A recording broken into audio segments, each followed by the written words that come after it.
नमस्कार, आप देख रहे हैं रायशुमारी और मैं हूं आपके साथ ऋतु बिष्ट।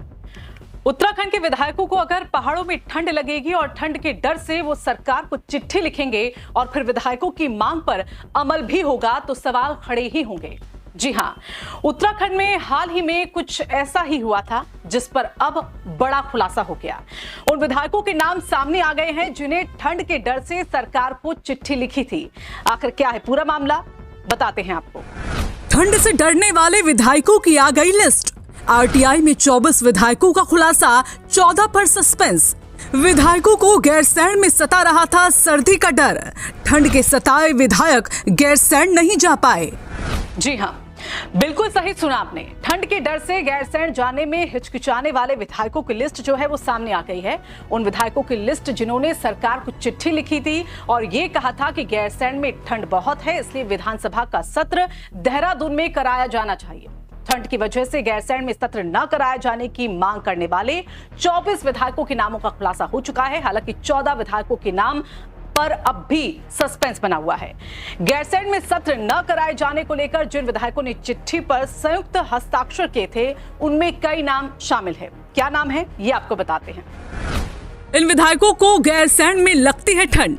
आदेश चौहान रानीपुर, दुर्गेश लाल पुरौला, सहदेव सिंह पुंडीर सहसपुर, प्रमोद नैनवाल रानीखेत, भूपाल राम टमटा थराली, अरविंद पांडे गदरपुर, तिलक राज किच्छा, गोपाल सिंह राणा नानक मत्ता, बिशन सिंह चुफाल डीडीहाट, प्रदीप बत्रा रुड़की, सविता कपूर कैंट, दिलीप रावत लैंसडॉन, त्रिलोक सिंह काशीपुर, ब्रिजभूषण गैरोला डोईवाला, राजकुमार पौड़ी, शिव अरोड़ा रुद्रपुर, उमेश कुमार खानपुर, डॉक्टर मोहन सिंह बिष्ट लालकुआं, राम सिंह केड़ा भीमताल, उमेश शर्मा रायपुर, फकीर राम गंगोली हाट, खजान दास राजपुर, सुमित हृदेश हल्द्वानी, दीवान सिंह बिष्ट रामनगर।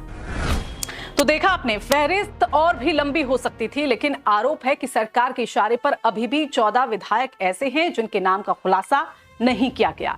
चिट्ठी लिखकर गैरसैंण में सत्र न कराने की मांग करने वाले विधायकों में 3 कांग्रेस के जबकि एक निर्दलीय विधायक शामिल है। अब आप सोच रहे होंगे कि आखिर इन विधायकों के नाम का खुलासा कैसे हुआ, आखिर वो कौन है जिसकी वजह से इनके नाम सामने आए हैं। चलिए वो भी आपको बता देते हैं। दरअसल गैरसैंण में विधानसभा सत्र की खिलाफत करने वाले इन विधायकों के नामों का खुलासा मंडी समिति के पूर्व अध्यक्ष रविंद्र सिंह आनंद ने किया। दरअसल रविंद्र सिंह आनंद ने सूचना के अधिकार यानी कि आरटीआई के जरिए विधानसभा कार्यालय से एक जानकारी मांगी थी। साथ ही उन्होंने अपील करते हुए मुख्यमंत्री कार्यालय सचिवालय में नाम सार्वजनिक करने को लेकर एक चिट्ठी भी भेजी थी।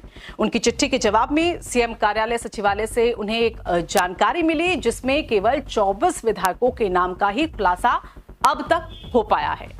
रविंद्र सिंह आनंद का आरोप है कि अभी भी 14 ऐसे विधायक हैं जिनका नाम सरकार के इशारे पर उजागर नहीं किया जा रहा। लेकिन सवाल यहां पर यह बड़ा है कि जिस गैरसैंण को लेकर लंबे वक्त से मांग उठ रही है उसके बाद उसको ग्रीष्मकालीन राजधानी का तमगा दे दिया गया। क्या उस गैरसैंण में ठंड की वजह से विधानसभा सत्र का आयोजन न होना सही है? सवाल इसलिए अहम है क्योंकि अक्सर उत्तराखंड के पहाड़ों में लोग इस बात की चर्चा करते हुए मिल जाते हैं कि जिस पहाड़ में नेता केवल वोट मांगने आते हैं वो देहरादून में बैठकर आखिर उनके दर्द को, उनकी परेशानियों को कैसे समझेंगे। चलिए अब आपको गैरसैंण के बारे में भी बता देते हैं कि आखिरकार गैरसैंण उत्तराखंड में इतनी अहमियत क्यों रखता है। लंबे वक्त से खबरों में गैरसैंण रहने वाला विधानसभा सत्र के आयोजन की खिलाफत से पहाड़ी इलाकों में रहने वाले लोगों की उम्मीदों को एक झटका लगा है। ये समझने की कोशिश करेंगे हम कि क्या वजह इसकी रही है। लेकिन ठंड की वजह से गैरसैंण में विधानसभा सत्र का आयोजन ना हो पाना किसी के लिए ये खबर भर होगी तो किसी के लिए एक उम्मीद के टूटने जैसा होगा। उम्मीद टूटना इसलिए क्योंकि जो पहाड़ विकास की राह तक रहा है उस पहाड़ में विधानसभा सत्र के आयोजन से ही अगर विधायकों को ऐतराज होगा तो पहाड़ में रहने वाले लोगों की उम्मीद को झटका लगना लाजमी है। गैरसैंण में विधानसभा सत्र क्यों जरूरी था आपको वो बताएं उससे पहले आपके लिए गैरसैंण को समझना बेहद जरूरी है। गैरसैंण उत्तराखंड के बीच में एक खूबसूरत जगह है। राजधानी देहरादून से करीब 260 किलोमीटर की दूरी पर पड़ता है और दिल्ली की बात करें तो यहां से करीब 450 किलोमीटर दूर बसे गैरसैंण को कुदरत ने बहुत ही खूबसूरती से बनाया है। समुद्र तट से 5,750 फीट की ऊंचाई पर बसे गैरसैंण की जनसंख्या 2011 की जनगणना के मुताबिक 7,138 है। वहीं आपको बता दें कि कुमाऊनी और गढ़वाली सभ्यता के साथ इन दोनों संस्कृतियों का गैरसैंण में एक अनूठा संगम भी देखने को मिलता है। यहाँ दोनों ही भाषाएं बोली जाती हैं। तो लंबे संघर्ष के बाद आज भले ही गैरसैंण के पास ग्रीष्मकालीन राजधानी का तमगा जरूर है, लेकिन ठंड की वजह से विधानसभा सत्र का आयोजन गैरसैंण की जगह देहरादून में किए जाने को अगर गैरसैंण की अनदेखी न कहें तो फिर क्या कहें। उम्मीद यही की जाती है कि गढ़वाली कुमाऊनी संस्कृति का संगम माने जाने वाले गैरसैंण को आगे अनदेखी नहीं झेलनी पड़ेगी और गैरसैंण जैसी जगहों को सिर्फ सियासी चश्मे से राजनीतिक मुद्दे की तरह नहीं देखा जाए।